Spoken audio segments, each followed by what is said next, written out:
और question is the distance from the sun to the mars is about 3/2 that from the sun to the earth.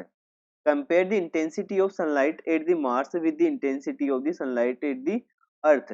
ठीक है, अब देखिए क्या होगा।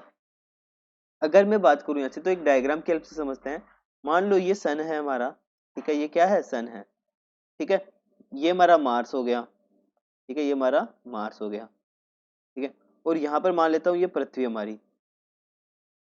ठीक है, अगर मैं यहाँ से इसकी डिस्टेंस की बात करूँ, इन दोनों की डिस्टेंस की बात करूँ, मैं इसको r1 मान लेता हूँ, यानी Mars to sun distance r1, और सन टू अर्थ यानी सॉरी ये हमारा अर्थ है। ठीक है, तो हम अर्थ बोलेंगे।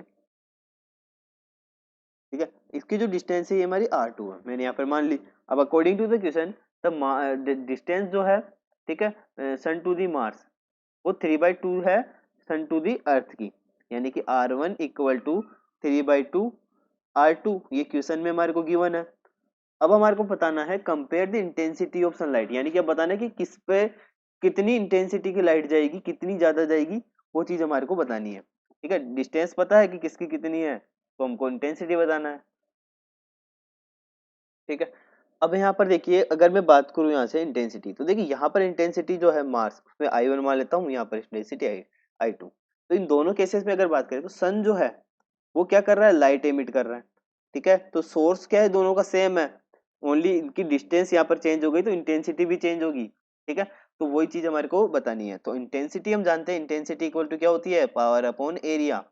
अब एरिया कौन सा ले, ठीक है, तो मान लो ये हमारा एक सोर्स है। ठीक है, ये हमारा सोर्स है। ठीक है, ये लाइट एमिट कर रहा है, मेरे को यहाँ पर इंटेंसिटी निकालनी है। तो इंटेंसिटी यहाँ पे अगर मैं इसकी बात करूँ तो एक कर्व में यहाँ पे बना लूंगा। ठीक है, जिसकी रेडियस जो है वो ये यहाँ से यहाँ तक की डिस्टेंस है, वो रेडियस हो जाती है हमारी इसकी, तो ये एक स्पेयर बनता है। ठीक है, तो इंटेंसिटी जो होगी वो ये एरिया ये वाला लेंगे हम। ठीक है, इंटेंसिटी के लिए तो यहाँ से I equal to P upon इसकी बात करते हैं। ठीक है, तो अब यहाँ पे स्पेयर बन रहा है तो इसका एरिया क्या होता है, 4 पाई r स्क्वायर, तो 4 पाई r1 स्क्वायर। ठीक है, ठीक है, और पावर को हम क्या लिखेंगे, अभी देखिए हम बात कर रहे हैं ओनली इंटेंसिटी की। ठीक है, ओनली इंटेंसिटी की बात करें तो ऐसे इसको आर ही लेके चलेंगे। पावर क्या होती है, ठीक है, यानी कि एच न्यू। ठीक है, मतलब मान लो एच न्यू, अगर मान लो एक फोटोन की इंटेंसिटी सॉरी पावर है। ठीक है, तो टोटल अगर फोटोन जो होंगे हमारे, ठीक है, वो मान लिया एन है, तो एक सेकंड में एन फोटोज है, तो उनकी इंटेंसिटी यहाँ पर हम तो इनकी पावर हम यहाँ पे कैलकुलेट कर लेंगे। ठीक है, 4 पाई r स्क्वायर। ठीक है, तो अब देखिए सिंपली हम यहाँ पर इंटेंसिटी का रेशियो फाइंड करें, तो दोनों का सोर्स सेम है तो पावर दोनों की सेम रहेगी। ठीक है, दोनों की पावर यहाँ पर सेम रहेगी, तो I1/I2 अगर मैं यहाँ से फाइंड करूंगा। ठीक है, I1/I2 अगर मेरे को फाइंड करना है तो क्या करेंगे हम, P अपॉन, ठीक है, पावर दोनों की सेम है तो इसको P ले लेते हैं, इसका एरिया में A1 मान लेता हूँ, P/A2। ठीक है, तो पावर से पावर कैंसिल हो जाएगी, यानी A2 अपॉन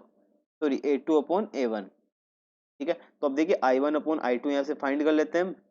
ठीक है, तो कितना हो जाएगा, अगर मैं यहाँ से एरिया की बात करूँ सेकंड की, तो इसका हो जाएगा 4 पाई r2 स्क्वायर अपॉन 4 पाई r1 स्क्वायर। ठीक है, ये कैंसिल हो जाएगा तो R2/R1 का स्क्वायर। ठीक है, सिंपली हम R2/R1 की वैल्यू कहाँ से निकालेंगे, हमने पहले इक्वेशन बनाई थी। ठीक है, यहाँ से R2/R1 निकाल लेंगे। ठीक है, तो देखिए R2/R1 जो यहाँ से निकलेगा वो कितना होगा। ठीक है, यहाँ से R2/R1 ये नीचे आ जाएगा। ठीक है, R1 तो ये ऊपर चला जाएगा 2/3। ठीक है, तो यहाँ से इसको क्या लिख सकते हैं हम, 2/3 का स्क्वायर। ठीक है, तो I1/I2 यहाँ से हमारा कितना निकल जाएगा, ये निकल जाएगा 4/9। ठीक है, और अगर मैं I1 को लिखना चाहूँ तो कैसे लिखूंगा, 4/9 I2। इसका मीन्स क्या हो गया कि जितनी इंटेंसिटी हमारी सन जो है मार्स पर पहुंच रही है उसका 4/9 टाइम्स अर्थ पर पहुंचेगी। ये इसका आंसर हो गया।